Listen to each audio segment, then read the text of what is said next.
Hello दोस्तों। आज की वीडियो में हम बात करेंगे एनाटॉमी की। एनाटॉमी, जिसे हम बोलते हैं शारीरिक रचना। इसमें हम देखेंगे कैसे हमने बॉडी को कुछ हिस्सों में बांटा हुआ है, बॉडी पार्ट्स की लोकेशन या पोजीशन बताने के लिए। फिर उन्हीं एनाटॉमिकल वर्ड से इंग्लिश वर्ड्स ड्राइव करेंगे।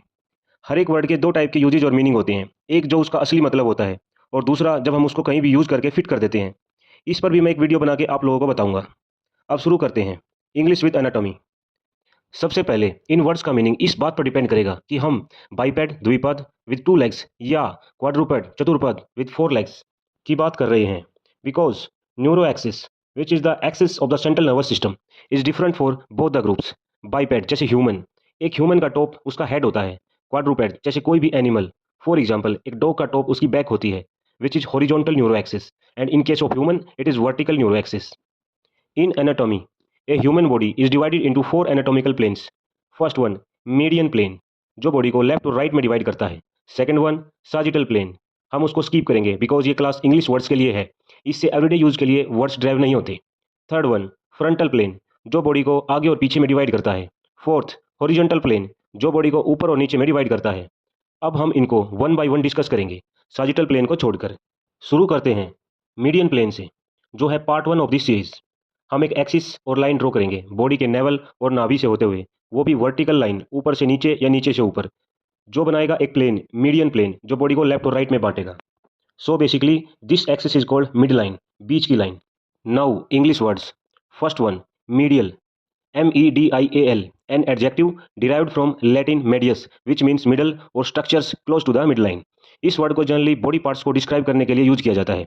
सरल शब्दों में बोले तो टुवर्ड्स मिडलाइन और मिडलाइन की तरफ। For example, the genitals, our private parts, are medial to the legs.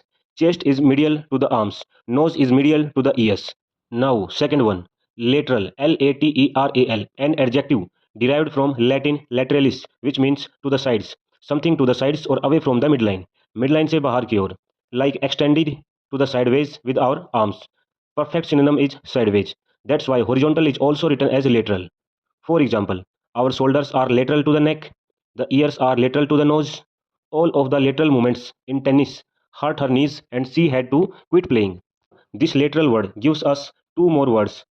First one, unilateral, which means one side और वन साइडेड, एक तरफा। Second one, bilateral, which means two sided और affecting both the sides. Unilateral एक तरफा, bilateral द्विपक्षीय।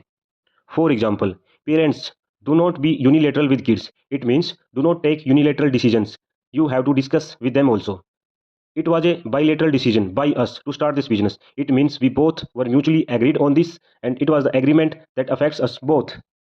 As in an organization, if you need to tell something to your equivalent formation or person, then it is lateral telling. So now we will understand this with an example. If C3 is passing or telling to C2, C4 or C5, then it is sideways, means lateral telling or horizontal telling. Similarly, if C3 is telling to A or B, then it is vertical telling. Here, vertical means towards the vertex or directly upward और upward downward line। सरल भाषा में ऊपर की तरफ, ना कि side में, जो था lateral। इसी वर्टिकल का एग्जैक्ट एंटोनिम बनता है horizontal, which is parallel to the horizon. Horizon, the line where earth and sky meets, which is parallel to the ground. And if A is telling to B और C3 is telling to D, then it is called back telling.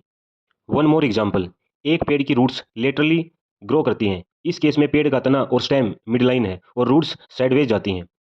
British English में creative ideas लेके आने को lateral thinking बोला जाता है, मतलब centre line और मिड लाइन से हट के सोचना, कुछ अलग सोचना बाकी औरों से, सामान्य से परे सोचना, to think outside the box.